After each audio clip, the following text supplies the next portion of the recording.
proporcionando respuestas bíblicas para las preguntas de vida. La seguridad de la salvación.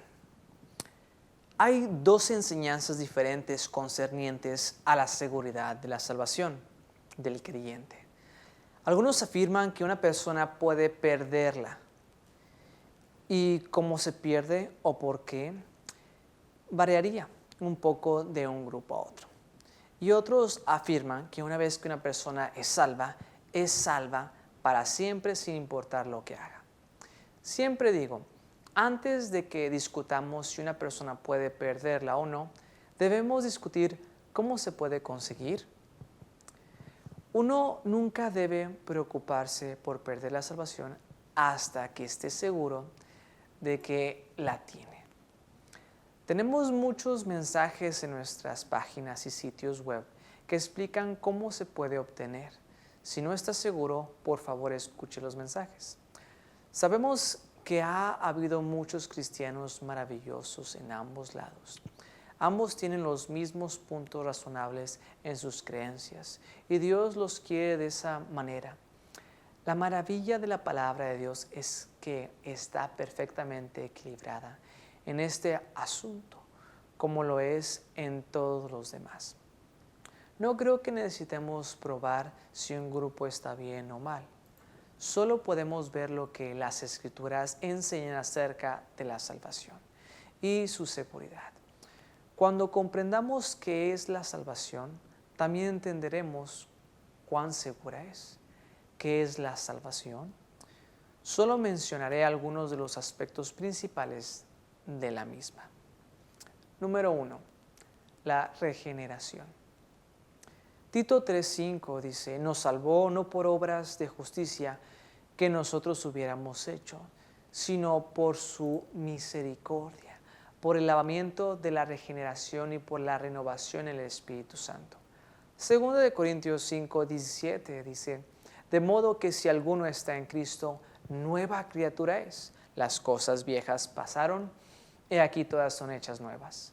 Juan 3:3 dice, respondió Jesús y le dijo, de cierto te digo, que el que no naciere de nuevo no puede ver el reino de Dios. Primera de Pedro 1:23 dice, siendo renacidos no de simiente corruptible, sino de incorruptible, por la palabra de Dios que vive y permanece para siempre. Cuando recibimos a Jesucristo como nuestro Salvador personal, Dios nos crea de nuevo, no completamente en el presente, sino que nuestro espíritu es recreado y nuestra alma es redimida. Número 2. Liberación. Naturalmente, sin salvación estamos destinados a ir al infierno, sin ninguna esperanza de resistirlo o impedirlo. Pero ahí es donde entra la salvación. La palabra salvo significa ser rescatado.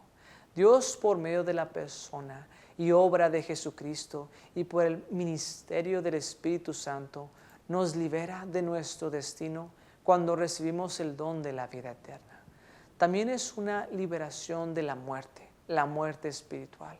Jesús dijo en Juan 5:24 al 26 lo siguiente, de cierto os digo, el que oye mi palabra y cree al que me envió, tiene vida eterna y no vendrá a condenación, mas ha pasado de muerte a vida. De cierto os digo, viene la hora y ahora es cuando los muertos oirán la voz del Hijo de Dios y los que la oyeren vivirán.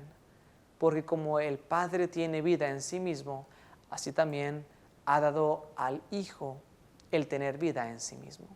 Colosenses 1:12 al 14 dice lo siguiente, con gozo dando gracias al Padre, que nos hizo aptos para participar de la herencia de los santos en luz, el cual nos ha liberado de la potestad de las tinieblas y trasladado al reino de su amado Hijo, en quien tenemos redención por su sangre, el perdón de pecados.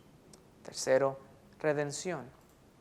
La palabra redimir significa comprar de nuevo o hacer valioso de nuevo. Sin Jesús no tenemos valor para Dios. No es que no nos ame, porque nos amó tanto, es que dio a su Hijo unigénito. por causa de su amor, para morir en la cruz. Dio a su Hijo unigénito para morir en la cruz, por nosotros. Somos de valor. De hecho, si no fuésemos redimidos, revalorizados, entonces fuésemos arrojados al lago de fuego. Pero en Cristo tenemos suficiente valor para que Dios nos dé su cielo y cree un nuevo cielo y una nueva tierra para nosotros. Primera de Pedro 1:18 al 19 dice: sabiendo que fuisteis rescatados de vuestra vana manera de vivir, la cual recibisteis de vuestros padres, no con cosas corruptibles, como oro o plata, sino con la sangre preciosa de Cristo, como de un cordero sin mancha y sin contaminación. 4. Reconciliación. La palabra reconciliación significa ser puesto de nuevo en favor. Hubo una ofensa que nuestro pecado había causado con Dios. Estaba decepcionado, enojado y ofendido con nosotros, pero luego envió a Jesús a reconciliar la relación, traer a la gente de nuevo a su favor. Segunda de Corintios 5, 17 al 19 dice: de modo que si alguno está en Cristo, nueva criatura es. Las cosas viejas pasaron, he aquí todas son hechas nuevas. Y de todo esto proviene de Dios, quien nos reconcilió consigo mismo por Cristo y nos dio el ministerio de la reconciliación. Que Dios estaba en Cristo reconciliando consigo al mundo, no tomándoles en cuenta a los hombres sus pecados, y nos encargó a nosotros la palabra de la reconciliación. Quinto lugar, adopción. Gálatas 4, 4 al 7 dice: pero cuando vino el cumplimiento del tiempo, Dios envió a su Hijo, nacido de mujer y nacido bajo la ley, para que redimiese a los que estaban bajo la ley, a fin de que recibiésemos la adopción de hijos. Y por cuanto sois hijos, Dios envió a vuestros corazones el Espíritu de su Hijo, al cual clama: Abba, Padre. Así que ya no eres esclavo, sino hijo, y si hijo, también heredero de Dios por medio de Cristo. Sexto, perdón. Colosenses 1, 12 al 14 dice: con gozo dando gracias al Padre que nos hizo aptos para participar de la herencia de los santos en luz, el cual nos ha liberado de la potestad de las tinieblas y trasladado al reino de su amado Hijo, en quien tenemos redención por su sangre, el perdón de pecados. Efesios 1:7. En quien tenemos redención por su sangre, el perdón de pecados, según las riquezas de su gracia. Nuestro pecado no solo trajo la muerte sobre nosotros, sino que ofendió a Dios. Su ira fue encendida contra nosotros, fue ofendido por nosotros. Y a menos que hubiera un sacrificio que satisfaciere la ofrenda, no habría perdón. El sacrificio de Jesucristo complació al Padre y por lo tanto extendió el perdón a aquellos que están dispuestos a creer en Jesucristo como su derecho a ser perdonados. Tienen que haber perdón por nuestro pecado heredado antes de que podamos tener nuestros actos individuales perdonados, porque fue nuestro pecado heredado el que hizo eso, el que nos convirtió en pecadores. El pecado pasado de Adán fue arraigado en nuestra propia naturaleza. Antes de la salvación, nuestra misma persona, nuestro carácter es una ofensa a Dios. Tenemos que ser recreados y entonces podremos ser libres, vivir una vida de perdón. En séptimo lugar, esperanza. Colosenses 1:27 dice: a quienes Dios quiso dar a conocer las riquezas de la gloria de este misterio entre los gentiles, que es Cristo en vosotros, la esperanza de gloria. Primera de Pedro 1:3. Bendito el Dios y Padre de nuestro Señor Jesucristo, que según su gran misericordia nos hizo renacer para una esperanza viva, por la resurrección de Jesucristo de los muertos. La esperanza es algo que recibimos en Jesucristo, no algo que esperamos alcanzar a través del tiempo. Las Escrituras enseñan que los que están en Cristo tienen esperanza, ya no tienen que esperar para alcanzarla. Octavo, justificación. A menudo nos centramos en la gracia y la misericordia de Dios, como nuestra esperanza de acercarnos a Él y recibir la salvación de Él. Y si no fuera así, no hubiéramos tenido una oportunidad. Pero las Escrituras también enseñan que los creyentes son justificados, lo que significa que han sido declarados justos. Una vez que se ha considerado que la justicia es satisfecha, la persona llena de culpa se considera libre de culpa, de tal manera que es como si nunca hubiese tenido culpa. Eso es lo que Dios hace por aquellos que reciben su salvación. Tito 3:7 dice lo siguiente: para que justificados por su gracia viniésemos a ser herederos conforme a la esperanza de la vida eterna. Gálatas 3:24 dice: de manera que la ley ha sido nuestro ayo para llevarnos a Cristo, a fin de que fuésemos justificados por la fe. Romanos 8:30-33 dice: y a los que predestinó, a estos también llamó, y a los que llamó, a estos también justificó, y a los que justificó, a estos también glorificó. ¿Qué pues diremos a esto? Si Dios es por nosotros, ¿quién contra nosotros? El que no escatimó ni a su propio Hijo, sino que lo entregó por todos nosotros, ¿cómo no dará también con Él todas las cosas? ¿Quién acusará a los escogidos de Dios? Dios es el que justifica. En noveno lugar, restauración. Lucas capítulo 15 cuenta 3 historias de restauración. Cuenta que una moneda se perdió y fue buscada hasta que fue encontrada y restaurada al dueño. Una oveja se perdió y el pastor abandonó el resto de las ovejas hasta que encontró la perdida y la trajo de vuelta al redil. Y luego hubo un hijo rebelde que se fue de su casa, pero regresó arrepentido y fue restaurado a su padre. Son imágenes de personas restauradas a Dios. La salvación nos restaura al Padre Celestial. En 10º lugar, una vida espiritual. Juan capítulo 3 declara muy claramente que para que una persona entre en el reino del Señor debe haber un nacimiento espiritual, debe haber vida espiritual.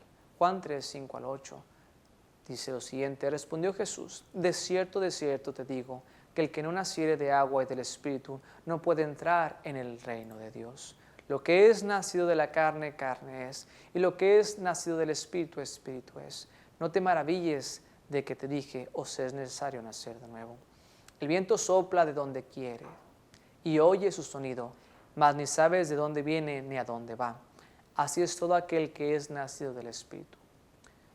¿Cómo se supone que vivamos la vida cristiana?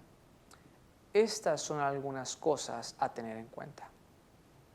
Una vez más, estos son algunos de los muchos aspectos de vivir correctamente, pero nos ayuda con nuestra actitud. Muchas personas rechazan las enseñanzas o creencias de los demás, ya sean correctas o equivocadas, solo por las actitudes de las personas que se aferran a esas creencias. Además, las personas a menudo tienen miedo de aceptar ciertas enseñanzas porque sienten que cambiará la forma en que viven la fe cristiana y que será deshonra a Dios. Esta actitud es fiel hasta cierto punto, pero también muy engañosa. Debemos recordar que el poder impulsor que mueve al pueblo de Dios a vivir bien no es únicamente aferrarse a creencias. Dios utiliza el amor. 2 Corintios 5:13-14. Y aquellos que tienen ese amor de Dios dentro de ellos procuran complacer a Dios en todas las cosas. Número 1. Cuidadoso y preocupado, pero nunca descuidado. Filipenses 4:6-7 dice: un Dios y Padre de todos, el cual es sobre todos y por todos y en todos, pero a cada uno de nosotros fue dada la gracia conforme a la medida del don de Cristo. Dios no quiere que la vida cristiana sea tensa, sino más bien relajante y gozosa, pero llena de cuidados. Se supone que el pueblo de Dios tiene cuidado, no se preocupan, sino que son cuidadosos, cuidar a los demás, preocuparse por lo que está sucediendo y preocuparse por su propio testimonio. Se supone que no deben preocuparse constantemente por lo que les sucederá o concentrarse en sí mismos, sino que deben ser un buen testimonio para que a menudo o para que un mundo perdido lo vea o los vea y también vea a su Cristo, su Salvador. Segundo, por fe. Gálatas 3:11 dice, y que por la ley ninguno se justifica para con Dios. Es evidente porque el justo por fe vivirá. La evidencia del hecho de que la salvación es por fe está en los cristianos que viven por fe. Cuando el pueblo de Dios vive en duda, los no salvos dudan de que la salvación sea posible. Pero cuando viven una vida que solo puede describirse y descubrirse como una vida de fe, el mundo perdido ve que hay esperanza para ellos. No somos salvos por la fe para vivir una vida por obras o por la ley. Siempre es por la fe. La salvación es por fe y se entra en una vida de fe. La fe es la única forma en la que dependemos plenamente de Dios. Tercero, con respeto. Hay personas que se aferran a ciertas creencias y son muy arrogantes e irrespetuosas. La palabra miedo puede significar tener miedo o puede significar tener respeto. El respeto a Dios debe demostrarse plenamente en el pueblo de Dios. Mateo 10, 27 y 28 dice lo siguiente: lo que os digo en tinieblas, decidlo en la luz, y lo que oís al oído, proclamadlo desde las azoteas. Y no temáis a los que matan el cuerpo, mas el alma no pueden matar. Temed más bien a aquel que puede destruir el alma y el cuerpo en el infierno. En cuarto lugar, con seguridad. El valor, la seguridad y la audacia son características del pueblo de Dios. Se supone que la duda y la incredulidad no se encuentran entre el pueblo de Dios. Como personas salvas debemos vivir en confianza, no preocuparnos por nuestra salvación, sino preocuparnos plenamente por la salvación de aquellos que aún no han recibido al Señor. Si dudan de su propia salvación, asegúrese de arreglar este asunto. Pídale a Dios que le muestre. Examine las Escrituras. Como creyentes no estamos solos. La Biblia dice que somos sellados por el Espíritu Santo. Efesios 4:30. Somos guardados por el poder de Dios. Primera de Pedro 1:5. Somos disciplinados como niños. Hebreos 12:6 al 11. Dios está cuidando a sus hijos. Podemos estar seguros y podemos vivir tranquilos y con confianza. Gracias por ver este video. Espero que haya encontrado su respuesta. En este ministerio de respuestas nos enfocamos en proporcionar respuestas basadas en las Escrituras para las preguntas de la vida. Si tiene más preguntas o una pregunta específica, envíanos otro mensaje y le enviaremos la respuesta que busca. Para obtener más información y más enseñanzas, consulte y siga los siguientes sitios y páginas web. Dios le bendiga.